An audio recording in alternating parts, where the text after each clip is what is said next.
Nucleus Software, we are into purely in the domain of banking and financial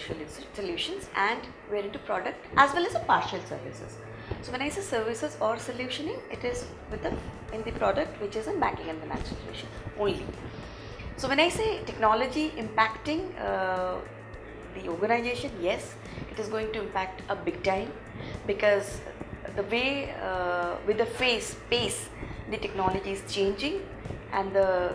emerging technology which is coming like IoT, artificial intelligence, blockchain, big data, so on and so forth, it is definitely going to touch the life of us as an organization in terms of software as well as product in a big way. And definitely, as we are hearing every day, that because of the technology, because of digitization, there is these many people who are getting